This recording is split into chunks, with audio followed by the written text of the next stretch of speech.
In normal circumstances, you would have had the president invite President-elect Biden to the White House for the traditional meeting before the press.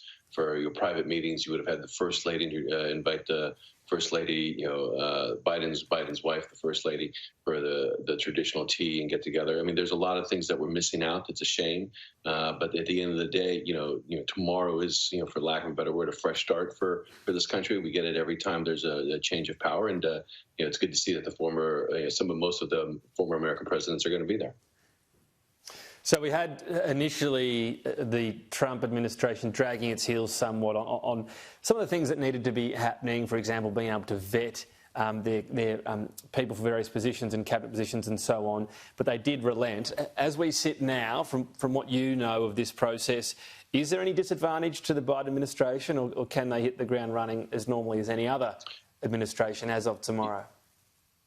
Actually, they have an advantage. I mean, Joe Biden's been in Washington, D.C. for 40 years. He's been vice president for 8. So it's not as though he doesn't know where the bathrooms are and where the desks are. His team comes experienced. They were just in the Obama administration, a vast majority.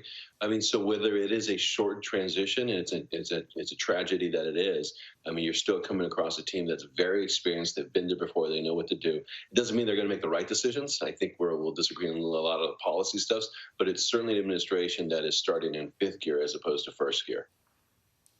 I mean, I think everyone started a new job and sort of thought, wow, there's a bit to get our heads around here. Is that part of the reason there have been a lot of experienced Washington types in the Biden administration? Indeed, even some of the insiders of his campaign who were there from day one, a little bit miffed that a few people jumped on board, if you like, on the bandwagon later on.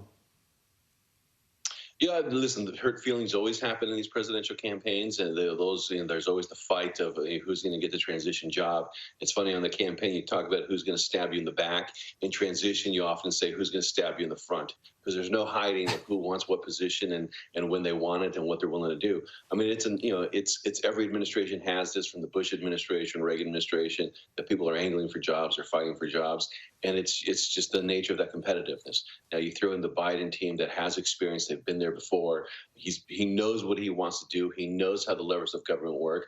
I think they do have that advantage. And a lot of the team, Biden team, is an old team. And that has some of its advantages, but it also keeps them, they lose perspective on what the future looks like if you're always talking about the past. A lot has been made of Joe Biden's age, of course. Do you think he's going to be, in many ways, a delegator in chief? He's been to Washington, for so long. He knows the ins and outs of everything, but he might feel comfortable enough in his skin. Indeed, he didn't even think he'd be running for president not so long ago, and that this opportunity had passed, that he might be more comfortable, handing out tasks. We hope so. I mean, listen, former Secretary of Defense Bob Gates said, having been in Washington for so long, he's never met somebody who's made so many poor decisions, policy decisions over the last 30 years, and that in Joe Biden. So we can only hope that he delegates a lot of these things. So at least, maybe the country heals a little bit, but doesn't suffer from the poor decision-making Joe Biden has shown through the last 40 years. One tradition that hasn't happened in this handover is not one that matters on the face of it, but has become something, I think, perhaps one of the few things that has really united politics over there. This letter that the outgoing president will write to the next one, there's no partisanship in it. There are no cheap shots in these letters. They are ultimately released, and even Barack Obama, who had a lot to say about Donald Trump, in the lead up to handing over, there was nothing in his letter other than here to help, hope you do the best things for Americans. It's become a nice tradition in a pretty nasty political world over there, but that one as well, not going to be adhered to.